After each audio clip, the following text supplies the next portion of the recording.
Students, इसकी पहली video में आपने पढ़ा था उत्साह, जो कि आपका चैप्टर 5 था।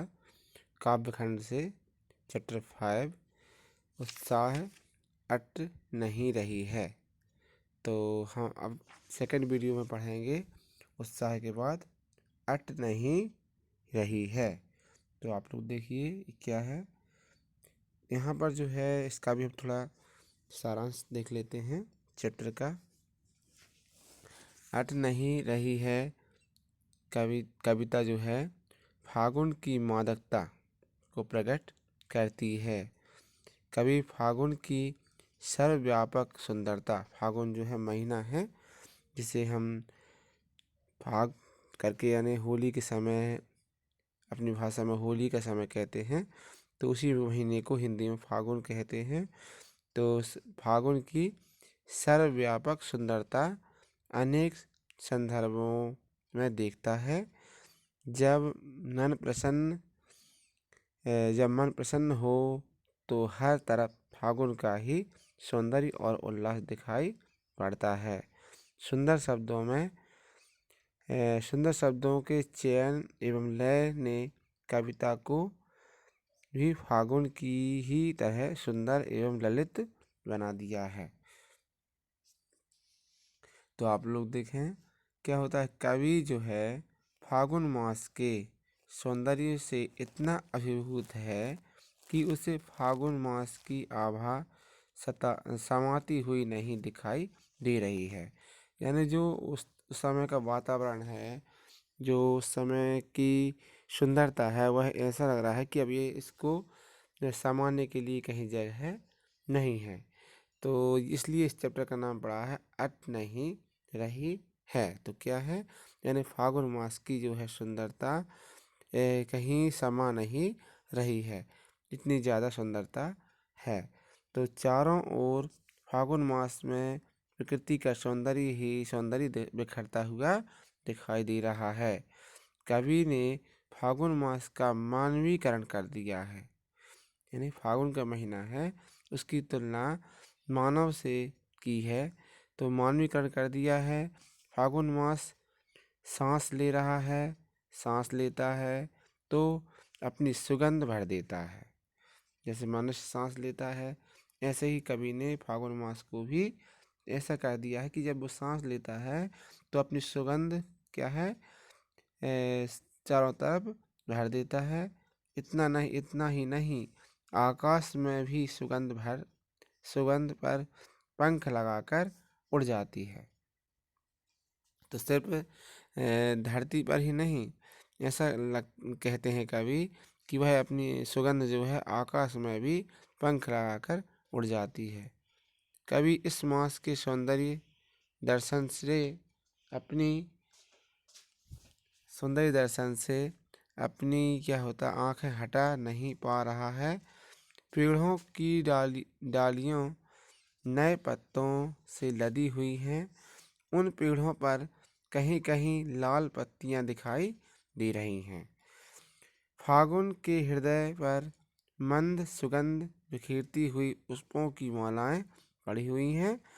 ऐसे फागुन मास की शोभा कहीं कहीं समा नहीं रही है। इसलिए इस चैप्टर का नाम पड़ा है अट नहीं रही है। अट नहीं रही यानी समा नहीं रही है। तो अब देखिए, अट नहीं रही है आभा फागुन की तन सट नहीं रही है। यानी इसमें बताया गया है आपको कि फागुन मास के सौंदर्य में डूबे हुए कवि को सर्वत्र सभी जगह फागुन का उल्लास ही उल्लास दिखाई देता है। प्रकृति का उन्माद कहीं समाता हुआ नहीं दिखाई देता। तो अब देखिए, कहीं सांस लेते हो घर घर भर देते हो, उड़ने को नभ में तुम पर कर देते हो। तो यहाँ पर कवि कहते हैं कि कवि फागुन से कह रहे हैं कि हे फागुन, जब तुम सांस लेते हो तो अपनी छोड़ती हुई सांस से क्या कर देते हो कि साथ सुगंध से चारों ओर प्रसन्नता भर देते हो। इससे क्या होता है, पर्यावरण श्वास के साथ महक उठता है। ठीक है, तो कहीं सांस लेते हो घर घर भर देते हो, उड़ने को नभ में तुम पर कर देते हो। आँख हटाता हूँ तो हट नहीं रही है, आँख हटाता हूँ तो हट नहीं रही है। पत्तों से लदी डाल, कहीं हरी कहीं लाल, कहीं पड़ी है उन कहीं पड़ी है उर्में मंद गंध पुष्पमाल, पाट पाट शोभा श्री पट नहीं रही है। तो देखिए आप लोग, इतना ही नहीं, अपनी सुगंध में पर यानी पंख लगाकर आकाश में उड़ जाते हो, जिससे आकाश भी सुगंधित हो उठता है। कवि सौंदर्य से भरपूर फागुन मास के सौंदर्य से अभिभूत होकर उसे निरंतर निहारता है। वह सौंदर्य दर्शन से अपनी दृष्टि को हटा पाने में असमर्थ हो गया है।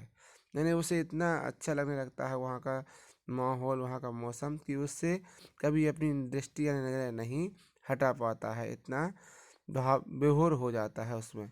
वह देख रहा है कि 9 पल्लवों से लदी पेड़ों की शाखाओं पर कहीं हरी हरी पत्तियां हों तो कहीं 9 प्रस्फुटित लाल लाल कोमल पत्तियां दिखाई दे रही हैं। ऐसा प्रतीत हो रहा है कि फागुन के हृदय पर मंद मंद गंध को बिखेरती हुई पुष्पमाला पड़ी हुई है। इस तरह सौंदर्य से भरपूर फागुन की शोभा सब जगह इतनी फैल रही है कि कहीं भी समा नहीं पा रही है। तो आप समझ गए होंगे कि अट नहीं रही है ये चैप्टर का नाम क्यों रखा, क्योंकि वहाँ पर जो है वहाँ की सुंदरता, वहाँ फागुन मास की जो सुंदरता वातावरण में इतनी ज़्यादा फैल गई है कि वह समा नहीं रही है। तो जब आपको चैप्टर समझ में आ गया है तो आप इसके क्वेश्चन आंसर भी कर लेंगे। जैसे कि कहीं कभी बादल से फुहार रिमझिम या बरसने के स्थान पर गरजने के लिए कहता है क्यों। ये जो है आपके क्वेश्चन आंसर हैं। कविता का शीर्षक उत्साह क्यों रखा गया है, ये पहले वाले उसका है पार्ट का। इसके बाद सेकंड पार्ट के भी आपके क्वेश्चन आंसर हैं, तो आप लोग इन्हें कर लेंगे और ध्यान से आप वीडियो समझिएगा। अब आपका होमवर्क है कि आपको इसके क्वेश्चन आंसर करना है, और जो हमने आपको एक्सप्लेन किया है यह भी आपको समझ में आ गया होगा। इसको भी आप अपने हिसाब से लिख सकते हैं, यानी इसका हिंदी अनुवाद। ठीक है बच्चों, धन्यवाद।